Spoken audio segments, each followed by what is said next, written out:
Welcome to Proven Improbable. I'm your host, Maurice Jackson, and joining us today is the most prominent, visible, vocal, and intelligent advocate for the gold standard to discuss his latest masterpiece entitled The New Case for Gold, Mr. James Rickards.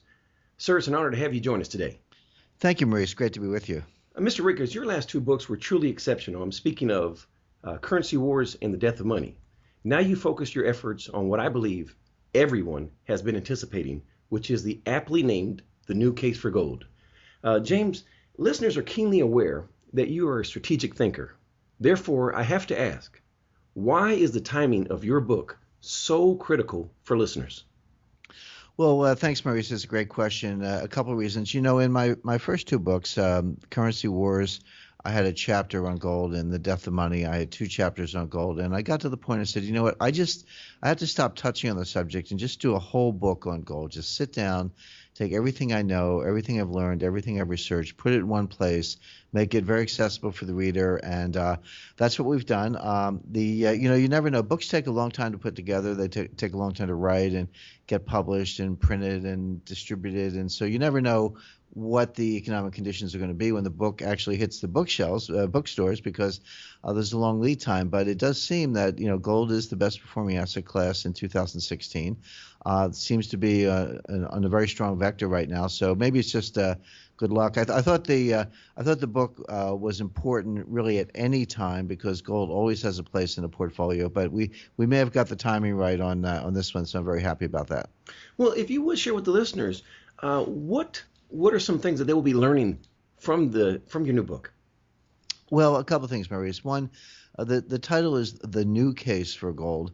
And a lot of people say, well, what's new about it? People have been arguing about gold and debating gold for decades or even centuries, which is true.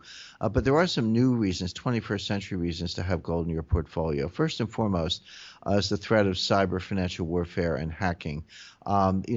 Vladimir Putin has a 6,000-member cyber brigade working day and night to penetrate, disrupt, destroy, delete, and erase digital financial records. I run into very wealthy individuals, some of them billionaires, and you say, well, what do you have? And they say, oh, I have stocks and I have bonds and I have this and I have that. And I say, no, you don't. You have electrons. Those can be wiped out. Those can be completely eliminated and erased, and you would have nothing left. The great thing about gold, of course, is that it's physical, bullion, coins, whatever form you have it in. It can't be hacked. It can't be erased. And so gold will preserve wealth even in the event of an attack like that. That's not something we were talking about even 5 years ago, certainly not 10 or 20 years ago. There was no real cyber threat of the kind we have today. So in addition to all the traditional reasons, another reason to have gold is that it is physical and tangible and it cannot be erased or hacked either by criminal gangs or adversaries such as Russia, China, North Korea, Syria, Iran. They all have cyber brigades who are working to destroy digital wealth. Well, sticking with that theme for a second here, I'm concerned about the aforementioned attacks on electronic wealth that you just conveyed. What would you say to investors that do not wish to have bullion in their possession? Now, we know your stance on gold ETFs, but will owning proxies to gold suffice for stewardship? By that, I'm implying funds such as, let's say, Sprott Physical Gold Trust or Axel Merck's OUNZ. Does that still imply the same? But you have to be careful. I don't recommend what I call paper gold. So ETFs, COMEX futures, or what are called unallocated gold contracts from London Bullion Market Association banks. Those are all paper contracts. You don't have any segregated separate physical gold, and you cannot very easily get gold. Now, COMEX future, they say you can put in a notice for delivery and take delivery from the physical gold. The problem with that is they have 100 times more contracts than they do gold. So in the steady state, you really just roll over your paper contracts. But if there's a buying panic or a super spike in the price of gold, which I do expect, and everybody runs down to the COMEX vault to get their gold at the same time, only, it's kind of like 100 people show up and they only have one bar of gold. The first guy might get the gold, but the next 99 are out of luck. Same thing with ETFs, where they have a lag of up to 28 days, perhaps longer, where between the time the new money comes in and when they actually buy the gold. Again, they're going to have to shut that down in a buying panic, and that's exactly when you want your gold the most is when you're not going to be able to get it from these paper contracts. Again, the same thing with the unallocated forwards. They sell more gold than they actually have. So none of those work. Now, there are some gold funds, physical gold funds, Sprott, and a few others, where, okay, you buy a unit or a share, but the sponsor then takes your money, buys physical gold. You have the title of that gold. If you want it delivered, you can call up, they'll deliver it to you. If you want them to sell it and send you the proceeds, they'll do that. So there's a much more direct linkage between your investment and the gold. So there are a couple like that I recommend, but the best way to own gold is actually physical gold yourself. You don't have to keep it in your home if you don't like. There are reliable non-bank vaults. I don't recommend putting it in the banks, by the way, because again, in a panic, the banks will be shut down. You won't be able to get your gold. But there are non-bank secure logistics firms like Brinks, Loomis, Dunbar. There are many others that are perhaps not as well known, but they're reputable. They've got insurance, and you have to do your due diligence like anything else. But there is good, safe non-bank storage for your physical gold. For the non-bank storage, are you specifically referring to segregated and allocated? Well, what I'm saying is if you actually own the gold, then yes, it is segregated and allocated, but you would actually have your gold and make arrangements with a vault operator to store your gold there. So there would never be any question about the fact that that's your gold. Now, with segregated, allocated, that's more like the funds I'm describing. I mentioned earlier, Physical Gold Fund and Sprott and a few others, where you buy a unit, you send them the money, they buy the gold, and then they say, okay, here's a gold bar, it's got a serial number, it's got a weight, or here's some physical quantity of gold. That's your gold. We keep it for you, but if you want it, call us up and we'll deliver it to you. So yes, that's the only way to own physical gold. Either you buy it yourself and store it, or buy it from a plan sponsor or manager who segregates it for you. But the big banks, the London Bullion Market Association banks, GLD, ETFs, COMEX futures, that's not the way to own gold because you have no title to the actual gold. Well, thank you for sharing that. Switching gears here, gold is known as a precious metal for a reason because of its rarity. Thus, I've heard the paradigm advocated by Keynesians stating that gold could not function in any financial system. Why is their thesis incorrect? Well, Maurice, that's a good question. 90% of my book, The New Case for Gold, are positive, affirmative reasons to own gold, but about 10% of it, I shoot down all these arguments. There are arguments against gold that you hear over and over again. I hear them all the time. I actually research them. They're all incorrect, obsolete. Not one of them holds water. Not one of them stands up to scrutiny. But you hear them nevertheless from very smart people, including professional economists and others.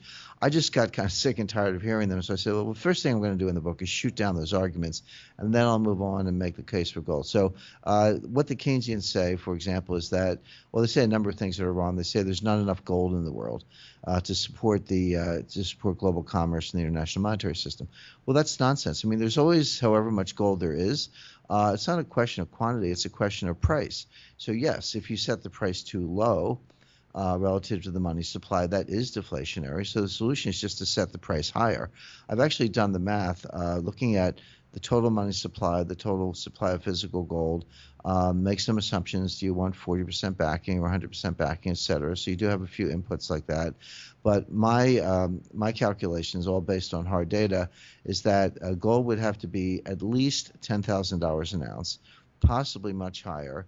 At that price, that would not be deflationary. So yeah, you can set the price wrong and cause deflation. That's what the Keynesians say. Well, my answer is just set the price in the right place. And the answer is at $10,000 or more. I do expect gold to go there for that reason. The other thing the Keynesians say is that you need an elastic money supply because, the economy grows about, the global economy grows about 3-4% a year. Mining output, the increase of gold relative to the total stock, is about 1.6% a year, which it is. So they say, see, gold supply does not increase fast enough to support the growth in world commerce. That's not true because the gold mining output is irrelevant. What the Keynesians fail to distinguish is the difference between official gold and total gold. Total gold is about 180,000 tons. Of that official gold, that is the gold owned by central banks and finance ministries, is about 35,000 tons. But that leaves 145,000 tons of private gold. If a central bank wants to ease the money supply and under discretionary monetary policy on a gold standard, all they have to do is print money and buy gold, just buy some of the private gold. In other words, mining output is not a constraint on the ability of central banks to acquire more gold. All they have to do is buy it from the private sector. So these are examples of arguments. As I said, they don't hold water. I shoot down every one of them, and then I go on to make an affirmative, positive case for having gold in your portfolio. Well, I look forward to reading that. You've conveyed that gold must serve as a fundamental allocation to one's portfolio. May I ask, for the listeners, how much do you believe is sufficient for one's portfolio? My view is the right amount is 10%. 10% of investable assets. Maurice, let me explain what I mean by investable assets. So take your home equity, put it to one side. Take your business equity. So let's say you're, dry cleaner, pizza parlor operator, car dealer, doctor, dentist, lawyer, whatever it is. Take that business equity and put it to one side. You don't want to bet with your house money. You don't want to bet with your livelihood. But everything left over, everything other than that, those are your investable assets.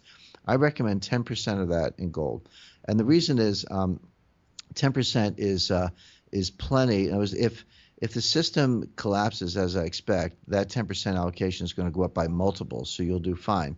If everything is wonderful and there are no downdrafts in the stock market and gold doesn't do very much, you're not going to get hurt with 10%. So to me, 10% is enough to provide insurance and protection against the rest of your portfolio, but not so much that if it goes down, you'll get hurt. So I think 10% is the right amount. Okay, fair enough. And what would you like to share with those that haven't deployed capital to gold with hopes of trying to time the market? What are you waiting for? In other words, the problem, Maurice, is that there will be a gold buying panic. There will come a time when gold's going up, $100 an ounce per day, $200 per ounce per day, and then a lot of people are going to wake up and say, "Oh, gee, I better get some gold." You're not going to be able to get it. There are already physical shortages. I just got back from Switzerland. I met with the head of the world's largest gold refinery. And when you think about what do refineries do, gold refineries do, they take gold in the front door, they refine it into different forms, and they ship it out the back door. So this guy knows who all the sellers are. He knows who all the buyers are because those are the people he acquires gold from, and those are his customers. He tells me he's got a waiting list of buyers that Chinese, he sells them about 10 tons a week. He said they'd like to buy twice as much, but I can't sell it to them because I don't have that much gold. He said on the incoming side, he said, I'm seeing gold shortages. He said he's been in the business 35 years. He's never seen anything like the current situation. He said, I'm having difficulty sourcing the gold.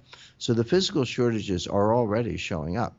The Chinese are buying gold by the thousands of tons. The Russians are acquiring gold. They purchased over 1,000 tons in the last 7 years. So when you want the gold, you're not going to be able to get it. So the time to get it is now. That's truly concerning. Thank you so much for sharing that. That's really it's quite amazing just to hear those numbers in that magnitude. In closing, I realize the emphasis is gold and should remain on gold, but I would be remiss if I didn't ask. Platinum doesn't really have a role in monetary history, but a couple of years ago, Congress wanted to pass a bill to have a platinum coin pay off the national debt. Did the U.S. show their hand on a potential introduction of platinum into a precious metals-backed currency? No, I don't think so. That was, first of all, that whole idea was nonsense. The idea was, it's not as if they were going to have, $19 trillion worth of platinum. Correct. There isn't that much platinum in the world, at least not at current prices. What they were going to do is print a coin and just say it was worth $19 trillion. Say, they were trying to finesse the deficit, I believe. So maybe it was only a $400 billion coin, but whatever it was, they were going to just by fiat designate the coin, and this was in reliance on some provision of the Constitution that gives Congress authority to set the coinage. So they said, well, you don't have to issue paper debt or electronic debt from the Treasury. You can actually print this coin, say it's worth X, and pay off the deficit. The whole thing was nonsense. I don't really think it's revealing as far as platinum is concerned. The problem with platinum, silver, and palladium as precious metals, they are precious metals. They do have value. Silver historically has performed a monetary role. The problem is they're also industrial inputs. Mm-hmm. So in analyzing them, you have to separate the money role or the precious metals role on the one hand from the industrial role on the other. Clouds the picture a little bit. The thing I like about gold is that gold's actually not good for anything except money. It's the perfect form of money, but it's not good for much else. And so you can just think of gold as money, think of it in a monetary context for purposes of analysis, and you don't have to worry about industrial supply and demand the way you do with silver. So I think silver is actually useful to have silver coins in the event of a dire social breakdown, the power grid collapses, etc. Gold will preserve your wealth. You definitely want gold. But for buying, a couple days worth of groceries, a gold coin will probably get you a year's worth of groceries. You might want a few silver coins to buy that day's groceries to feed your family. So I think silver will tag along with gold, but I primarily emphasize the need to have gold in your portfolio. I recommend 10%. It'll preserve wealth, and make sure it's physical, not paper, because when gold goes up a lot, the paper contracts are not going to be honored. They're going to be terminated. But if you have physical gold, you'll be protected. Well, thank you for that clarification. Mr. Rickards, please share with the listeners where they can purchase the new case for gold and where they can continue to follow your work. Thank you, Maurice. The new case for gold is on sale in bookstores everywhere. It's also available on Amazon.com. So just go Amazon, the new case for gold. You'll find it right away. If people are interested in more, I have a newsletter called Strategic Intelligence, Jim Rickards Strategic Intelligence. You can Google that. I'm also very active on Twitter. My Twitter handle is @JamesG.Rickards. My middle initial G for George, @JamesG.Rickards. Rickards, and my website, www.jamesrickardsproject.com. So thank you, Maurice. I'm very happy to share all that with your listeners. Well, thank you, sir. Mr. Rickards, we look forward to reading the new case for gold. Thank you for joining us today on Proven and Probable. Thank you. The information presented on Proven and Probable is provided for educational and informational purposes only, without any express or implied warranty of any kind, including warranties of accuracy, completeness, or fitness for any particular purpose. The information is not intended to be and does not constitute financial, investment, or trading advice, or any other advice. You should not make any financial, investment, or trading decision based on any of the information presented without first undertaking independent due diligence and consultation with a professional broker or competent financial advisor.